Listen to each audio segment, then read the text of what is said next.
Hello, welcome back to my studio. My name's Elizabeth Bostic, and today we are painting these three beautiful spring-inspired watercolor bookmarks.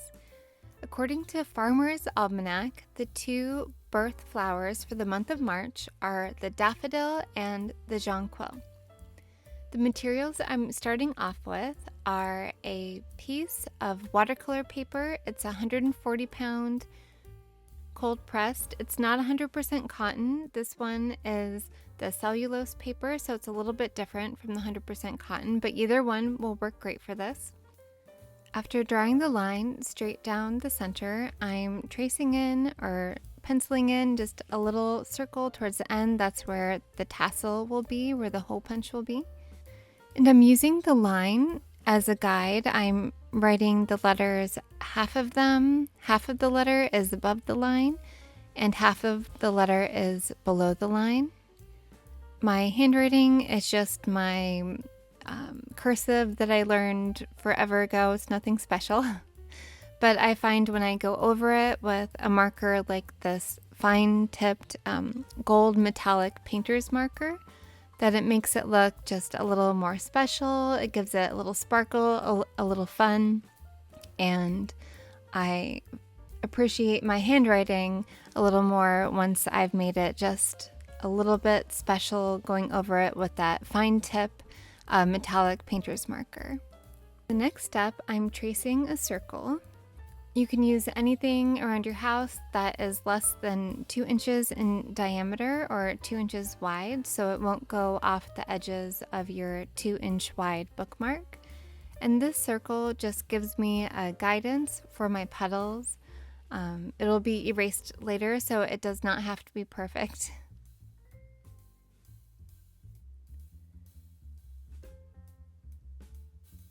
After tracing the outer circle, I trace an inner circle. You don't have to trace anything. You can just do that by hand, just to give me a guide for the interior trumpet of the daffodil. Here I am drawing in 6 lines, well really 3 lines, but it kind of creates a pie that's divided into 6 equal pieces, or you can think of maybe a snowflake where you have the 3 lines crisscrossing each other, making the 6-sided snowflake.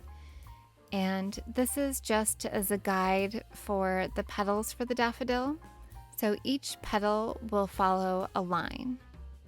To make the wash for the petals, I'm using about 8 brushfuls of water with this little brush here and one of the cadmium yellow light and mixing it up really well. I then changed to a size 6 round brush in just a minute. I'm not sure why I was using this brush here, but I'm testing it out on paper, making sure it's the darkness that I would like. And it was just a little bit too light, so I'm adding in a little bit more of that yellow. Here's the brush that I'll be using, the size 6 and the size 2 brushes. So for the first petals, I'm painting in just 3 of them. You can think of it as like the Mercedes car logo, where you have those 3 shapes meeting together in the center. And then while the petals are still wet, I am dabbing in just a little bit of that cadmium orange. I did not erase the pencil lines in the petals so that you can see where I am placing those petals. If you would like to incorporate the pencil lines in this, you do not have to erase them. You can do what I'm going to do, which is to tap the orange down the line, that pencil line of the petal down towards that interior circle, and that gives it a little bit more interest to the petal. It gives it a little bit of dimension, kind of like it's the texture of the petal. So the orange is blending in very gently with that yellow as the yellow petals are still wet, and you're tapping the orange while they're still wet. While we're waiting for them to dry, we're going to be putting in the stem of the flower. I'm going up from the end of the name all the way to that larger circle and stopping right there, as I know that the next petal will go to that end of the stem. And then I'm pulling up the first leaf where I'm pressing gently and then a little bit more pressure towards the middle and then pulling up towards the tip to give it a nice thin tip towards the end of that leaf. I'm using a combination of two different washes. The first wash is ultramarine blue mixed with the emerald green for a more blue color, a blue wash. And the second wash is a combination of the emerald green and the burnt sienna. You can use any green that you want. These just happen to be the ones that I'm using. And then I'm tapping in a little bit more of that ultramarine blue right at the top of the stem and then at the base of the stem, just to make it look like there's a bit of shading, a bit of shadow.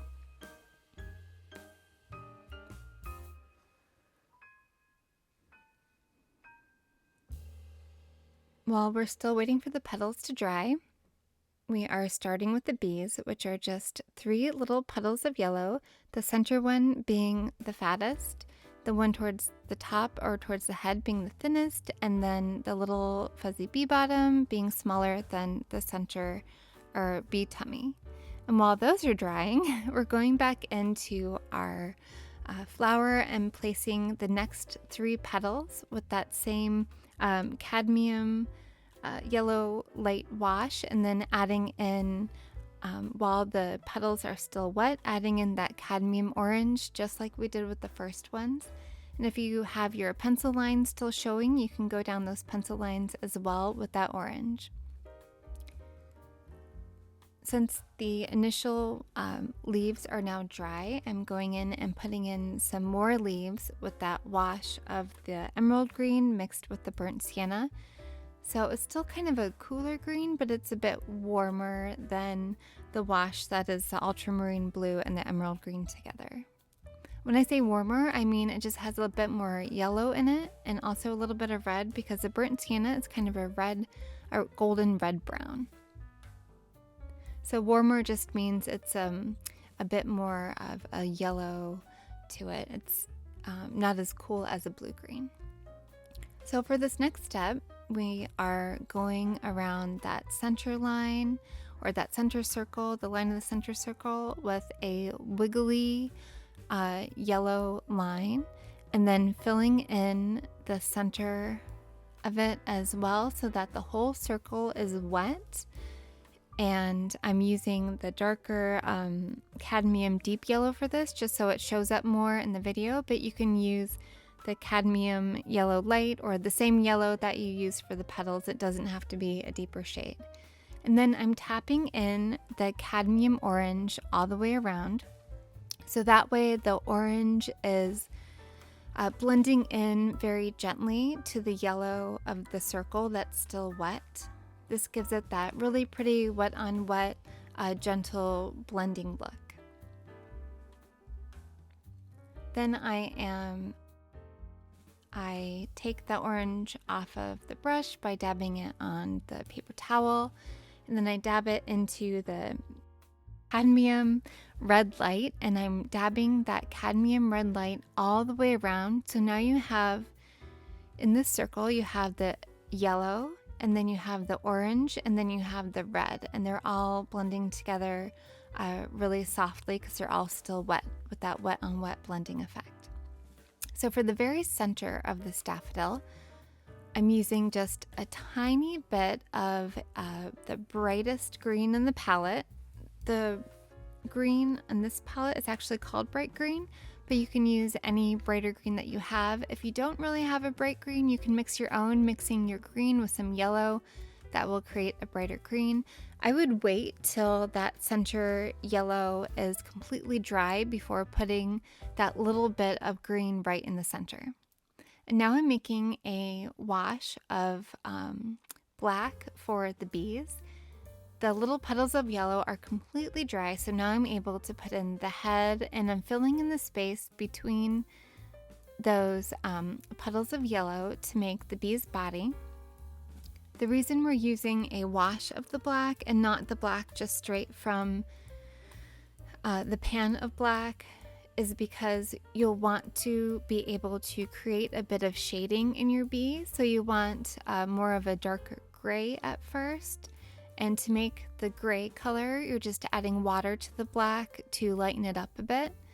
And then here I'm adding more of the black into the wash to make it a little bit darker, and going in just on the underside of the bee and adding in a little bit of that darker black, the darker gray, so that it looks like a shadow on the underside of the bee. That makes it look a bit more three-dimensional.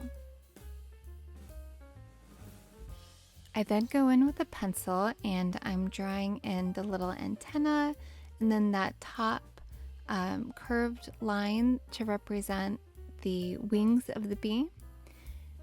After drawing it in, I go in and make a lighter wash of the black for a very light gray, which when you do this, I would test it on paper just to make sure it's light enough. I thought mine was light enough, but I end up going back in and picking it back up with paper towel as well, which don't be afraid to pick back up your watercolor if it's too dark or you have a line in the wrong place. One nice thing about watercolor is you can usually get it wet again and pick it back up with your paper towel. With purples and blacks, it is a little bit more difficult to do that with, so I would start off with the lightest shade of it possible so that it is easier to pick back up. And then I'm putting in the little wiggly lines for the legs. You don't want them to be straight out. You definitely want to keep them wiggly so they look more natural. Now this next part, you don't have to do it all. I really like glazing and layering, if you haven't noticed. So I'm going over the completely dry leaves with a glazing of the yellow wash. Glazing is just adding another thin layer of watercolor on top of the paint you already have down. And to me, this gives it like a glowing look where the sunlight is hitting the leaves and it just has a bit of a warmth to it, a bit of a warm glow.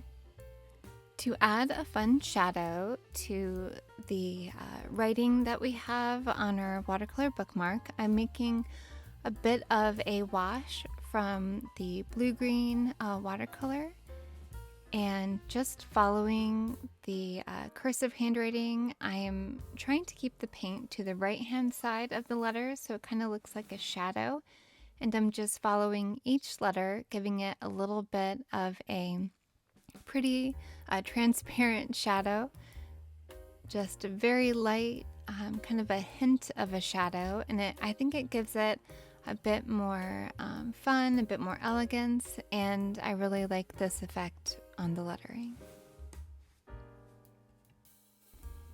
Now that our bees are completely dry, we're going in with a bit of that cadmium orange, or whatever orange you happen to have, and putting it at the base of each little puddle of yellow, so the underside of the bee is getting a little bit of an orange shadow, which gives it a little pop of color and helps it look more three-dimensional and realistic. Punching a hole at the top of your bookmark is optional. I did for mine, and then I added a handmade tassel, but they are very easy to find them on Amazon. Just buy a few tassels so you can attach them that way as well and save yourself the pain of making it. I think it looks beautiful, and I'm really happy with this Daffodil Spring March Birth Flower inspired bookmark. Up next, we have the Narcissus Jonquil. I don't know if I'm pronouncing that correctly, but I hope so. If not, please let me know. And for this one, we started it in the same way with the 8 inches by 2 inches, 140-pound watercolor paper. And I am putting 3 dots up at the top. I have the name already written going up the center of the bookmark. And then we're putting 4 little pencil marks or 4 dots below the 3 initial ones.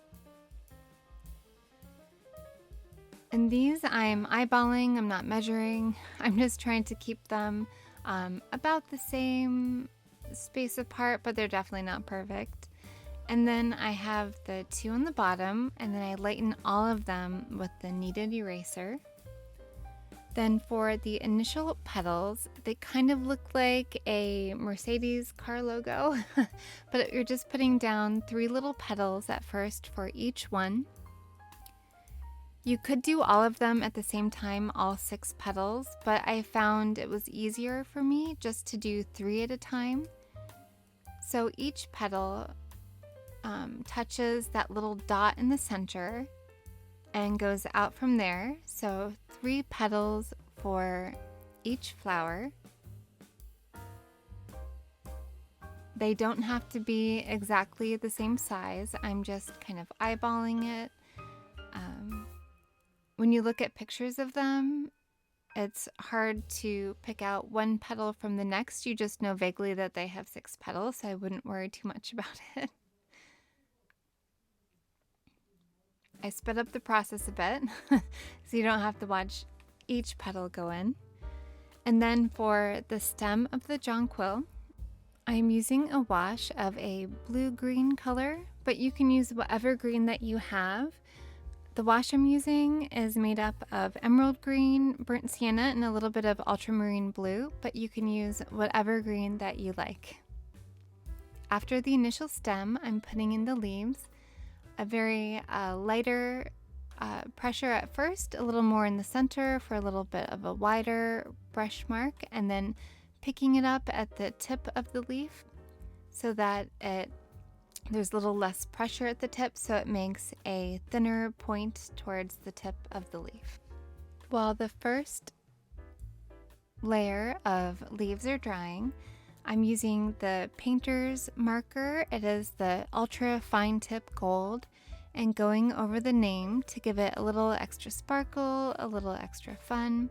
And I like this marker because when I go over it with watercolor, it does not make it run. And it, actually the watercolor will bead up on it and not dampen the sheen either. For the next layer of leaves, I'm using a bit of a warmer green. It's the emerald green mixed with the burnt sienna, as I find it gives it more interest to have a cooler green or a more blue green and then a warmer or a more yellow green in the same painting for foliage for the leaves. And then I'm tapping in a little bit of ultramarine blue while those new green leaves are still wet to give it some shadow at the base of the leaves.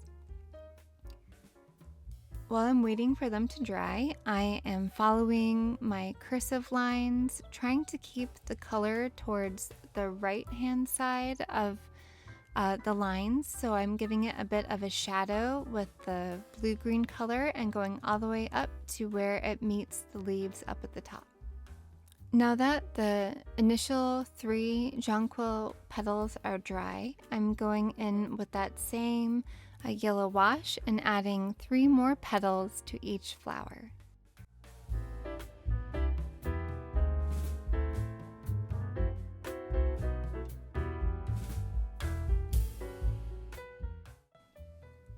Once all of the petals are in place, I'm adding little, kind of look like almond shapes for the buds of the jonquils, just to fill in that negative space or that white paper that you see. This last one I put in, I decided it's just a bit too big, so I soak it back up with a paper towel. Don't be afraid to do that. You just want to make sure that your paper then dries completely afterwards before you go back and you paint it back in. The bees are up next. I'm still using my number 6 brush, but I would recommend actually switching to your number 2 brush, which I do soon enough when I think about it. But you're just painting in 3 little petals of that same yellow that you've been using for your flowers. The petal in the middle is the widest. It should be a thinner petal near the top, near where the head will be, and then a smaller than the center petal for the fuzzy bee bottom.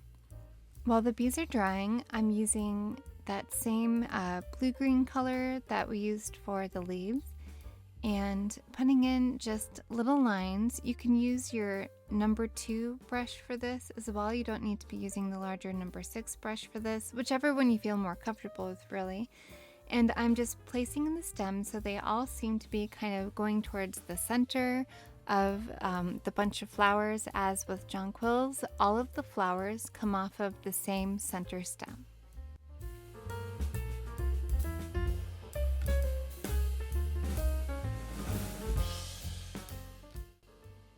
Once those stems are in place, I'm going ahead and putting another layer onto the leaves of the jonquil.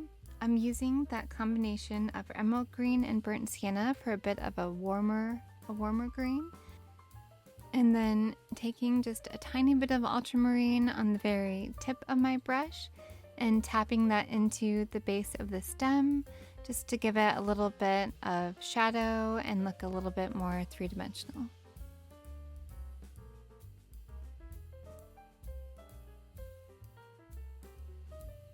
I'm now going over the little stems that I added with a wash of ultramarine blue and green mixed together, just to add a little bit more of a darker color in there, a darker shade of green, just to give it a little bit more weight, a little more interest.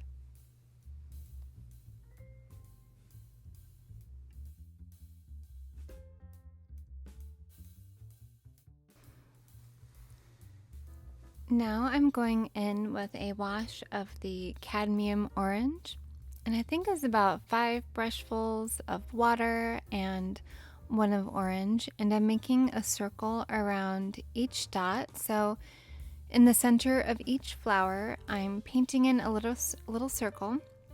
I'm dabbing off some of the paint from my brush, some of the water, so that it is not too much paint on the flower. I don't want it to cover the whole inside. I do want a little bit of that yellow to still be shown. It's not a big deal if you do cover the whole inside, but I like the look of the orange circle on the outside, and then we'll be adding just a little dot of green to cover up that pencil dot. So however you want to do it, I just liked having that little bit of yellow still showing. Now while the orange is drying, we're putting in the black wash for the bees. So you're not going in with that solid, heavy, thick black watercolor. We're going in with a watered down black, so it's more of a gray, and filling in the space between the little petals of yellow, and then adding a little tiny head right up at the top. And then we're doing the same for the second bee. I'm dipping my brush into the wash of the black. So I guess it would be maybe tea consistency, mostly water and just a little bit of paint, very watered down. So we have that very light gray that we're filling in the space between the yellow puddles, and then also adding on a little round head at the top, which I did cover up some of that round puddle of yellow at the very top just because it was a little bit too big, so I made some of it into the head. And with black, it does a good job covering up the color underneath it, so I'm not worried about that at all there. So now I'm adding a little more of the black straight from the pan into the black wash, so it's a thicker consistency so that it will be darker.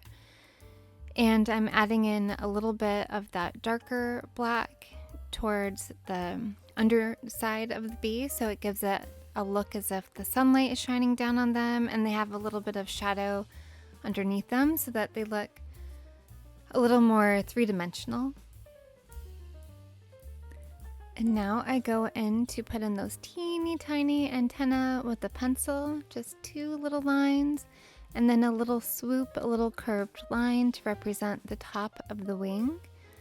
Just 1 for each bee. You can put 2 if you would like, but I just put 1. And then I went in and drew in their little legs, little wiggly lines. You can just leave it in pencil. You don't need to go over it with watercolor.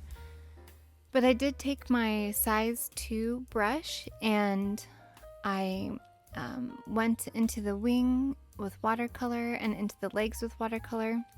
You just want to make sure that you dab your brush on your paper towel when you're trying to do teeny tiny details so that you don't have so much water and paint on your brush that you're not able to get that really fine line. For the very interior of the jonquils, I'm using a bright green. You can use any bright green you have. If you don't have a bright green, you can mix a cooler, maybe bluer green with a yellow, and it will give you a brighter green. But I'm putting this bright green in the center of each jonquil to give it that little detail that you see in the flowers. If you're curious as to which green it is exactly, it is called Bright Green in the set, the Rosa Botanical 28 colors. And the pigments that are listed is the PY51 and the PG7. That way, if you're using another set, you can just match up the pigment numbers and get the same green. So for the bees at the top, I'm using the cadmium orange, and I'm going in and giving the bee some shading in the yellow part of the body, and also it adds like a little pop of color, so that way it looks more three-dimensional and more interesting as well. The very last thing that I do is add just a little tiny bit of the black wash to the legs to make them look just a little bit darker, but you can leave them as the pencil lines. You don't actually need to paint over them. And here we are, finished with the bookmark. All we need to add is the tassel. And there we have it, just giving the tassel a little haircut. Let me know if you want the video on how to make it. I would be happy to share. But you can just buy them online. I'm really happy with it. I think it's adorable. Time for the next one. So now for the next bookmark. These jonquils are also called Paperwhites. And for this one, I'm going to be showing you how to use something new. Maybe some of you have used it before, depending on what tools you have at home, or I should say what art supplies you have at home. But it's called masking fluid or removable liquid mask, and it's something that you can paint onto your paper, and it protects your paper from getting the watercolor onto it, and then you can remove it and everything around it will be painted, but the area that you put the masking fluid on, it will stay white, your white paper. For this bookmark, I'm using a 2-inch by 6-inch piece of watercolor paper. This watercolor paper is the Arch or Arches 140 pound 100% cotton paper. And then I'm also using a little brush. It's either a number 2 or a number 0 round brush. Both are would be the size that you would need for this. And I'm using one that I can just continually use as the masking fluid brush, or you can also first dip your brush into dishwashing soap, or get a bar of soap and rub your brush on top of it. That way it protects the bristles, but definitely use a brush that you're not in love with, that maybe will become the dedicated masking fluid brush to use with this. I'm then putting 3 dots at the top, 4 dots in the center, and 2 dots at the bottom with a pencil. You can erase the pencil dots after removing the masking fluid, so I'm not worried about them. And then I pour a bit of masking fluid onto a ceramic dish. You can use something disposable, but I find it comes off easily off of a ceramic dish. And I find it easiest for this to do just 3 petals at a time. I just showed doing more than 3, and to me it becomes easy to keep or lose track of how many petals you've added and kind of make almost like little blobs, which that's fine too. But for this, I'm trying to be as accurate as possible to the number of petals that jonquils have, and they have 6 petals. So I'm trying to put in just 3 at a time and then going back and putting in 3 more. Just for me, it helps me to keep them evenly spaced that way. It kind of looks like a Mercedes-Benz car symbol. And then once you're done putting in the first 3, it's easy to go back and put in the second set of 3 petals.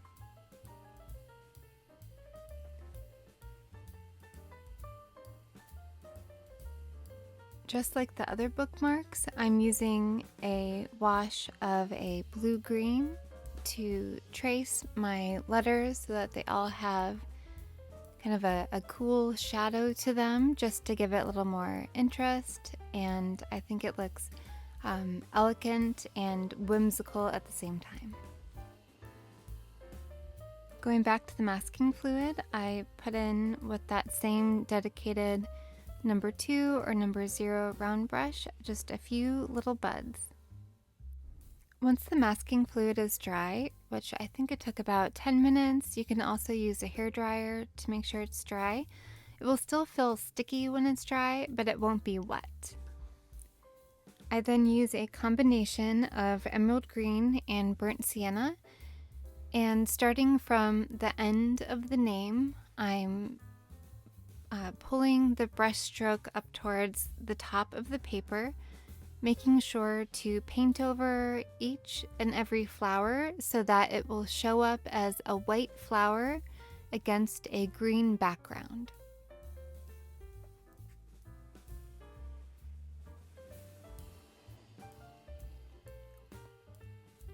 This will just be the first layer of leaves, so I'm not too worried about making sure to go behind each flower just yet, as I know I will be putting on another layer.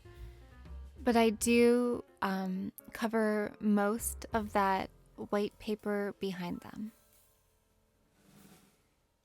Once that initial green layer of leaves is dry, I'm going on top of that with a wash of the more bluer green, where I mixed a little bit of ultramarine blue in with the green that I already have and made just a blue-green, light blue-green wash, so it's pretty watered down.